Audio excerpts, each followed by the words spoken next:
So this is a question from Lucy, who says, aren't we the 5th largest economy in the world? If true, or even close to true, how do we square that with our crumbling services? Actually, we're the 6th largest economy in the world since India overtook us in September last year. But the point stands.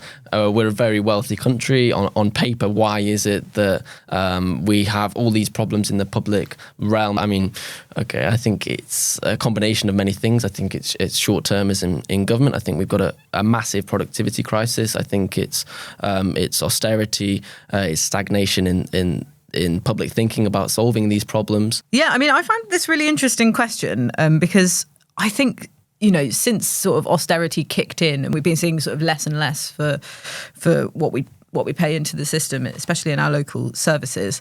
I think we've all sort of assumed that they're on a bit of a decline. But I remember being asked to do a little bit on the World Service recently, and I always think that's quite interesting when you do it, because you have to see Britain from the eyes of the world rather than from within. And they said it was on strikes, and they said, because our listeners see Britain's public services as some of the best in the world, the gold standard. So can you explain what's going on in them? It's been a long time since I've ever thought sort of particularly warmly towards Britain's public services, really.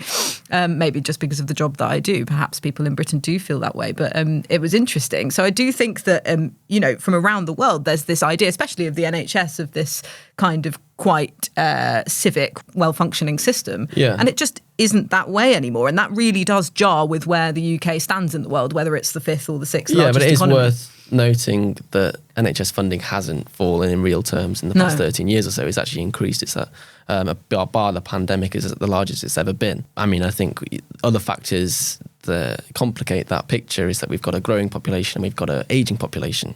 Those two things place great strains on the NHS, and they just place great strains on social care and local councils as well. And it also means you've got fewer people in your economy who are being productive. You've got more retirees. You've got more people who are ill. There's lots of knock-on effects that mean that even though the NHS is getting more funding, the service itself might not be as good as it once was. Yeah, how do you square it with crumbling services? It's such a big and complicated question, this one. It's quite hard to put your finger on exactly why. I mean, there are lots of reasons for it. I think having an over-centralised economy means that, where there are problems or things not working very well, we always think that Whitehall will be able to solve absolutely everything. That's not always the case. It's better sometimes solved by someone who's very close to it.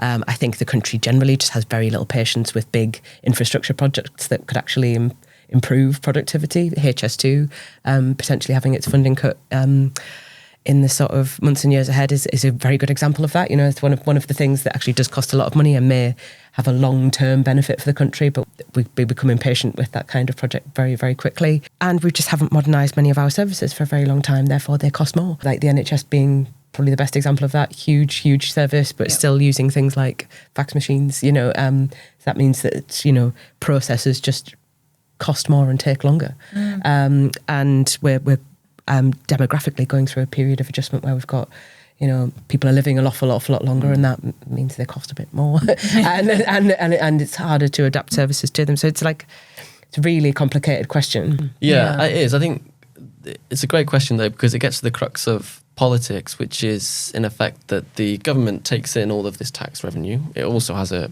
Bank of England there, which it can borrow from. So it's got two sources of spending, and the question, therefore, is what they do with that. They've got this base of money, and in effect, every budget, every autumn statement, they decide how they spend that money. So you could answer this question by saying that, well, our defence funding's increased massively in the past 10 years or so. Maybe that's one reason that we aren't giving as much money to the public realm. Or you could say it's because we don't tax people enough. Maybe we should have 90% taxes. I mean, we've got to remember that all of politics is a choice. Yeah. We are the 5th or 6th largest economy in the world, and then with that economy, the government decides what they do with it. Thanks so much for watching. We'd love to know what you think. Please make sure you leave your comments below. And if you enjoyed watching this podcast, you can watch more of our videos on our YouTube channel. And don't forget to like and subscribe.